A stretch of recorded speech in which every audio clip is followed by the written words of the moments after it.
G'day guys, welcome back to SuperCoach with DR and welcome to the first video in my mini AAMI review series. So thought it might be a good idea to quickly review all of the practice matches that we had over the weekend. There were 9 in total. The first one we'll do tonight is obviously going to be Carlton versus Melbourne. Take a quick look at some of the SuperCoach relevant players. I certainly won't be reviewing every player, just the ones that I think may be relevant to us this year. And look, if I miss out on anyone, just make sure that you let me know in the comments and I'll be happy to reply there and give my thoughts on anyone that you think may be relevant that possibly I don't. But look, usually when I go into the preseason matches, when I'm watching these matches, I'm hoping that I'll get some answers to some questions that I've got. But I don't know how you feel, but this year for me anyway, it feels like I've come out with even more questions and no answers. It's been a really, really tough series to sort of divulge. You know, you got your Paddy Crips who we'll talk about tonight. Matty Rouse played really well. Some other players that I know weren't really on my radar, such as Tristan Cheera. We'll talk about him when we get to the North Melbourne game. It's sort of throwing a little bit of chaos around my team and around my structure. But look, we will start with Carlton versus Melbourne tonight, and we will start off with the relevant players from the Ds. So in defence for the Ds, we've got Jake Bowie. Had a solid game, finishing with a score of 87, and some people are now viewing him as a Kitty Coleman replacement. Now, he looked good, 22 disposals, 50-50 handball to kick ratio, 10 intercept possessions, but he did only go at 64%, which is pretty low for his standards. And look, some people may even view that as a positive and say to themselves, well, look, he got a score of 87, but had really low disposal efficiency for his high standards anyway. So there may be even a little bit more meat on the bone to this, and that 87 on a usual Bowie type day may be closer to 100. But look, I do have an issue with this pick, and that's the fact that Christian Salem didn't play. And look, I think Bowie probably played more of that Salem type role, and I'm assuming when Salem does come back that score may be closer to the 49 mark than it is the 87 mark. But look, on the other hand, he did play some really good football at the end of last year. Obviously played in a grand final. They rate the kid. He's in their best 22, second year of football. So there's certainly some upside to the pick. But, you know, for me, I just don't see him in my side. You know, job security is good and he could do worse at the price. But as I said, just doesn't really appeal to me. Into midfield, Clayton Oliver. Now, this bloke doesn't need a lot of discussion. We really know what we're getting with Clary. Showed there are no signs of going backwards this year. They were quite a game than usual. Still had 28 touches, 16 contested, 7 clearances, 7 intercept possessions, a couple of goal assists. So that was nice. But look, I'd love to see some higher tackle numbers from him. But again, it's only a preseason game. I'm not concerned by this pick at all. Think we can lock Clary in for a 120 plus again in 2022. Crips and Petracca had a strong start to the game, got a fair bit of the footy early, ended up finishing with 27 touches, looks strong, looks fit, but again, just tended to butcher the ball at times. His disposal efficiency, that was only at 56%, and he did turn the ball over 5 times, and it could have been a much bigger night for the cement bag, but unfortunately, his goal kicking was off, kicked 3 behinds, as well as one that was out in the full. But look, one moment that really stood out to me, and this is why you'd pick someone like Petracca, it's just a wonderful individual effort on the boundary line, set up Harms for a goal, but for me, the great moments were too far and few between. There's no doubting his talent. Look, one of the best midfielders in the game coming into his prime, but his ball use means that I'm not looking at him as a starting pick. Look, I think he'll be around the top 10 this season for averages in midfield, but seems to be a peg below the uber elite scorers.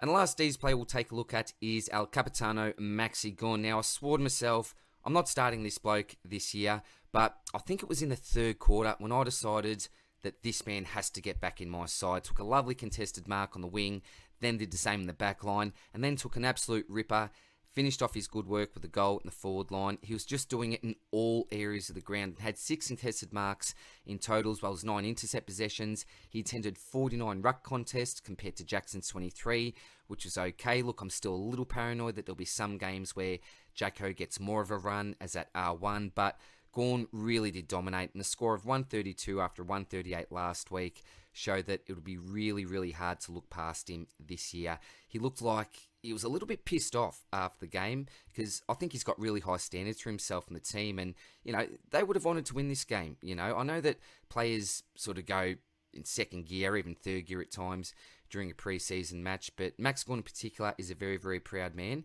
and I think that the Ds will really look to bounce back in round 1. But look, Darcy versus Goren, it's going to be a really tough decision and one that's absolutely doing my head in. At the moment, I'm going with Goren. I think he's just a little bit safer, durability really starting to worry me with Darcy, but we'll talk about him in the Freo review videos. So yeah, at the moment, this man is currently in my side, but certainly not locked in yet.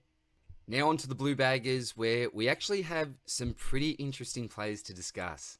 Again, we'll start off in defence and we'll talk about George Hewett. Now, I was chatting with George about him the other night after we finished our draft video, and the great man really got me thinking, and this was before the first practice game. He mentioned that he averaged 95 plus when playing on the midfield last year, and he was highly considering starting him going into 2022. So he played well the week before, continued on with his good work this week. 33 disposals at 88% efficiency, only the 2 tackles, which was a little bit lower than expected, and he also had 7 clearances. He did attend the first CBA, which was a tick for me, and had a wonderful first quarter in particular. Gave a nice assist to Durden, and he was just really finding the pill with ease. I loved his run, his spread, and the Carlton mids really seemed to have some good synergy, which I was a little bit surprised with, given the fact that it's Cheera and Hewett's first year at the club. But look, for me, Hewett really did pass the eye test, and he seems like a clever footballer, managed to get in the right spaces. And look, I think if he was on your watch list, I don't think that there was much more that he could have done to impress, apart from maybe fading a little bit after a massive first term and maybe impacting the scoreboard. But he did have a shot on goal, didn't quite manage to get it through. Now, there are without doubt some concerns about the pick. What happens when Walsh comes back? Will he play a tagging role? Will he even average high enough to finish in the top 10 defenders? There's certainly some pros and some cons. I think at the price, you're picking him as your D6 for the year. This may be good enough for some, not for others, but personally, I'm strongly considering.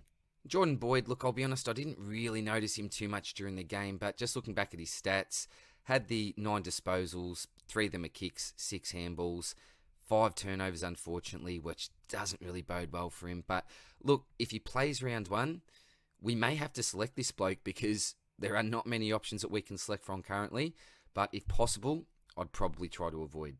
Patrick bloody Crips. What has this man done? One of the biggest stories to come out of the practice game so far has been Cripps' dominant form. 30 disposals, 10 clearances, 8 tackles, and 4 goals. It's a pretty good stat line against arguably the best midfield combo in the league. I remember one of those third quarter goals, just absolutely brilliant. In saying that, I suppose he had a shot on his left that looked like a local in the twos was kicking for goal, but I think after this performance, we can forgive him for that. You know, he was just getting to contests, running freely, obviously damaging on the scoreboard, as I mentioned before. But for me, it was the fact that the effort and the pressure was also there. He just looked like vintage Crips. But the big question is, can he replicate his 2018 to 2019 averages? He averaged 119 and 117 in those years. And look, I'll admit straight out that I'd written him off as a SuperCoach selection, and I was not interested one iota in selecting him this year. But after what he's produced in the preseason, you know, coupled with his premium scoring history, his low price tag, I think that he now has to come into consideration. And I think a major factor in his increased output, it's got to be the fact, well, A, he's had a full preseason, and I can only imagine that playing one of the most brutal sports in the world with a broken back, that'd be pretty tough. So is he currently in my team? I'm warming to him, really warming to him, but I haven't quite pulled the trigger yet. Adam Cheera, another Carlton midfielder that just seemed to dominate. 30 disposals, 11 of those contested. Did go at 87% efficiency, but something to keep in mind is the fact that he only had the 9 kicks as compared to his 21 handballs. So I think that was also a big reason for that high disposal efficiency. You know, 19 uncontested, 3 intercept possessions. Yeah, played a really good game. And that score of 123, if he tends to kick the ball a little bit more often, then that would even improve more. But look, the issue is, are you really going to select a Cheera when you've got Crips at a cheaper price, and even someone like a Matty Rowell who's basically 150k cheaper than this man? Carlton midfield, we know that there's so many blokes that can run through there. Does Cheera maybe get pushed out into a wing, maybe at half forward at times? I'm not exactly sure where this guy fits, but I think he's certainly going to be one of their first choice midfielders without an absolute doubt. But at the price, I just think that there are some better options than Cheera at 490k.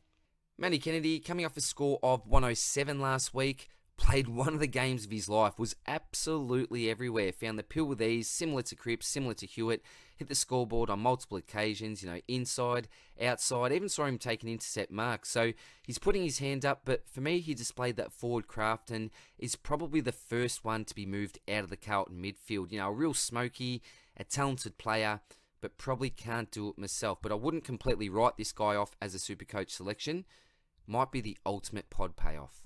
Now, I put out a tweet in January saying that a Carlton pod in only 2% of teams had made his way into my side, and that was Mitch McGovern. Now, there were certainly mixed responses as expected, but I thought that he possessed the athletic traits that may allow him to flourish as the third tall intercept defender at the Blues. And after watching him the last 2 weeks, I think that he may have finally found his true calling as an AFL footballer. In the first quarter, I was rapt to see him take, I think it was either the first or second kick in of the game, but turned it over. That led to a Ben Brown goal.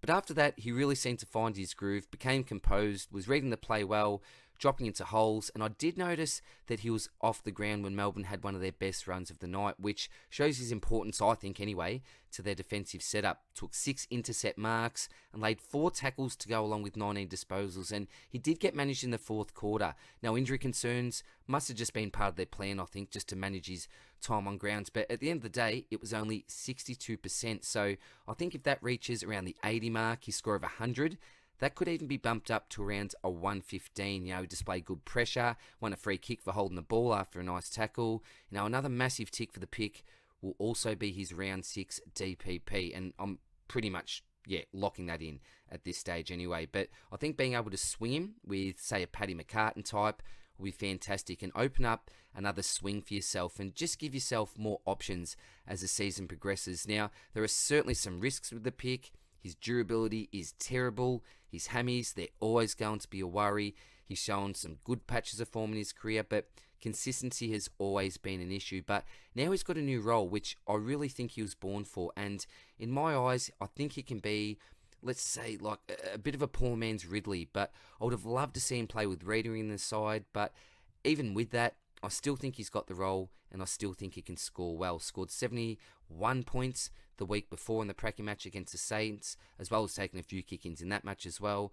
So for me, I saw everything that I wanted to, and the Governator is currently in my side. Not a lock, but starting at F5 for now.